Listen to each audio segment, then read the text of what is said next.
Imagine a hypercar so advanced that it didn't just compete with its rivals, it forced them to change. A car that arrived and quietly told the world, the rules you knew no longer apply. This wasn't about luxury. This wasn't about comfort. This was about domination through intelligence.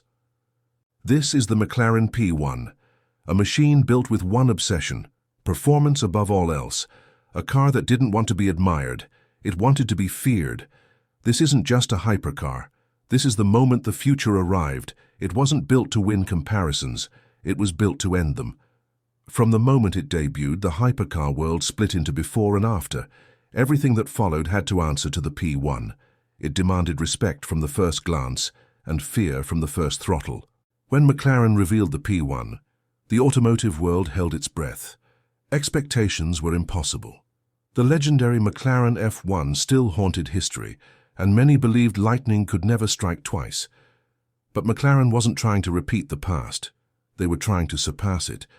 Instead of nostalgia, they chose innovation. Instead of excess, they chose efficiency. And instead of drama, they chose precision. The P1 wasn't built to be beautiful. It was built to be unbeatable.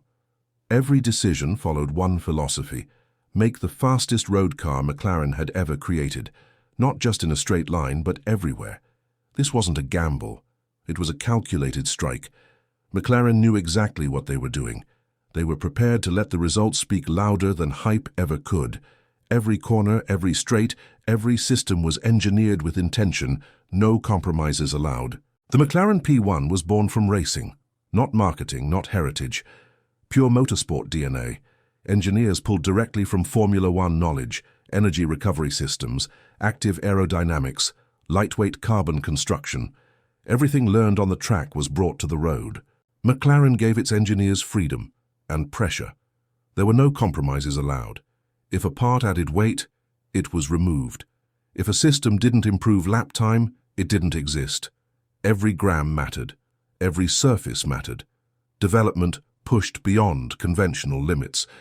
Test cars were brutalized, rebuilt, and tested again. Failures weren't setbacks, they were data. Every breakthrough came at the edge of possibility. Every choice reinforced McLaren's obsession with perfection. The design of the McLaren P1 is aggressive, minimal, and brutally honest. There's nothing decorative here. Every vent, curve, and opening exists for a reason. It doesn't try to look fast. It is fast. The shape is dictated by airflow, not aesthetics. Form follows function in its purest form. Active aerodynamics define the P1. The massive rear wing adjusts constantly. Air channels reshape themselves at speed. Downforce increases automatically as velocity climbs. The P1 doesn't try to impress at a glance. Its purpose reveals itself with understanding. The more you look, the more it makes sense. This is design that rewards knowledge, not attention. At high speed, it becomes something closer to a race car than a road car. Physics sculpted into carbon fiber. At the heart of the McLaren P1 sits a twin-turbocharged 3.8-litre V8. Compact, ferocious, relentless. On its own, it delivers brutal power. But McLaren didn't stop there. An electric motor was added, not for efficiency, but for instant torque and response. Together, they produce 903 horsepower. 0 to 60 happens in just 2.8 seconds. Top speed is electronically limited, because without limits, this car becomes uncontrollable. The acceleration feels endless. There's no moment of relief.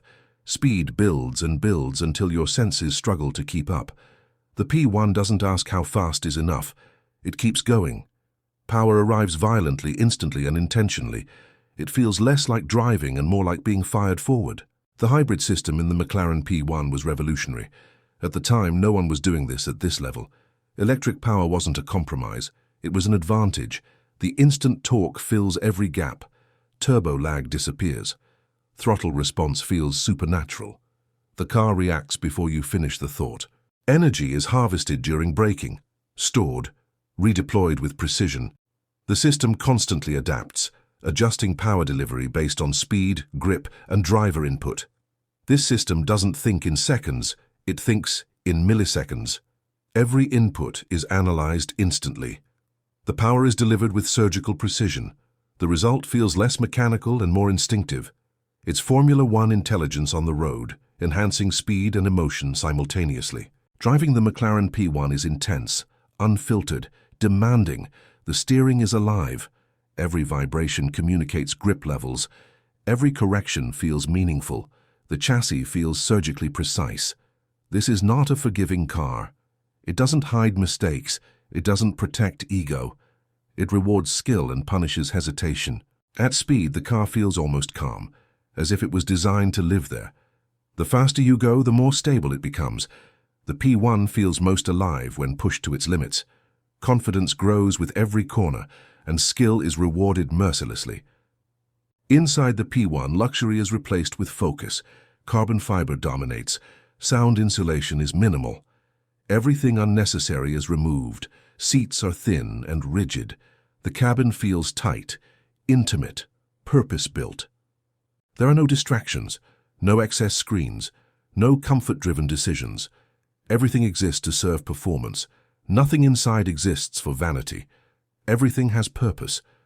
The cabin fades away once the car moves, leaving only sensation, sound, and focus. You don't sit in the P1, you become part of it.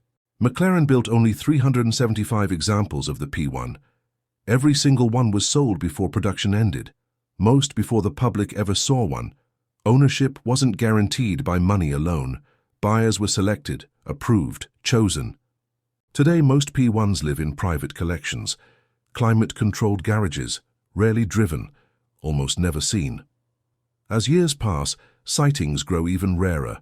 Many P1s may never see full throttle again. Each example becomes more artifact than automobile. Scarcity has transformed this car into something nearly mythical. The McLaren P1 completed the Holy Trinity. Alongside the Porsche 918 and LaFerrari, it defined an entire generation, but it stood apart. Where others balanced emotion, the P1 chased lap times, relentlessly. It changed expectations. It proved hybrid hypercars weren't the future. They were already here. The P1 didn't just influence cars, it influenced thinking. Performance benchmarks were permanently raised. Hybrid systems became unavoidable. The industry never went back. Its philosophy still shapes McLaren's direction, even today. The McLaren P1 matters because it was honest. No nostalgia, no compromise, no softness. It proved that intelligence could be faster than brute force, that innovation could outperform tradition, that emotion could be engineered. This wasn't a car built to be loved. It was built to be respected. And in time, respect turned into legend.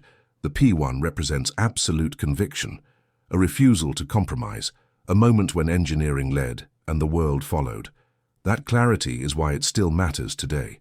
And that is the McLaren P1, a machine that didn't chase attention. It demanded evolution. This wasn't a trend. It was a turning point.